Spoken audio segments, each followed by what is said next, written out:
1863 সালে 12ই জানুয়ারি কলকাতার এক বাঙালি হিন্দু পরিবারে স্বামী বিবেকানন্দের জন্ম হয়। স্বামী বিবেকানন্দের সেরা 50টি বাণী আমাদের পথ প্রদর্শক হিসেবে কাজ করবে। স্বামী বিবেকানন্দ বলেছেন, যেরকম বীজ আমরা বুনি সেই রকম ফসল আমরা পাই। আমরাই আমাদের ভাগ্য তৈরি করি। তার জন্য কাউকে দোষারোপ করার কিছুই নেই, কাউকে প্রশংসা করারও কিছুই নেই।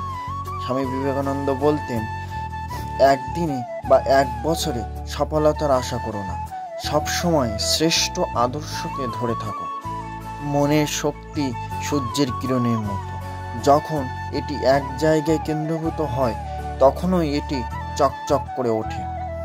পবিত্র ও নিঃস্বার্থ হতে চেষ্টা করো, তার মধ্যেই রয়েছে সমস্ত ধর্ম।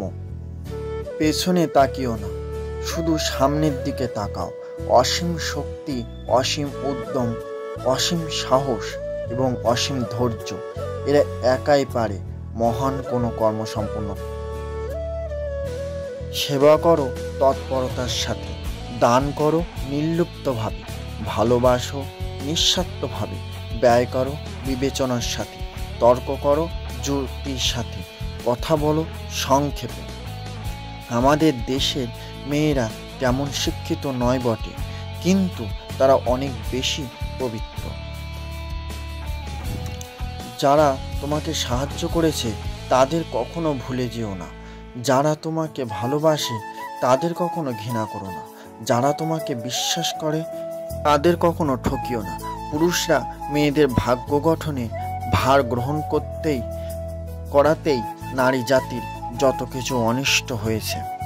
এদেশে যত আইন কানুন, যত ভালোবাসা, যত স্মৃতি, সমস্ত মেয়েদের দাবিয়ে রাখার জন্যই হয়েছে। জগতে এখন একান্ত প্রয়োজন হলো চরিত্র। জগৎ এখন তাদের চায় যাদের জীবন প্রেম দীপ্ত ও স্বার্থশূন্য। পেছনে তাকিও না, শুধু সামনের দিকে তাকাও। অসীম শক্তি, অসীম উদ্যম, অসীম সাহস এবং অসীম ধৈর্য, এরা একাই পারে মহান কোনো কর্ম সম্পন্ন করতে। যে মানুষ বলে তার আর শেখার কিছুই নেই, সে আসলে মরতে বসেছে। যতদিন বেঁচে আছো শিখতে থাকো। সারাদিন চলার পথে যদি কোনো সমস্যার সম্মুখীন না হও তাহলে বুঝবে তুমি ভুল পথে চলেছ। একটি সময় একটি কাজ করো এবং সেটা করার সময় নিজের সব কিছু তার মধ্যে ব্যয় করে দাও। যদি সত্যি মন থেকে কিছু করতে চাও তাহলে পথ পাবে, আর যদি না চাও তাহলে অজুহাত পাবে। সবরে মেয়া ফলবেই ফলবে, তাই ধৈর্য ধরো, জয় তোমারই হবে।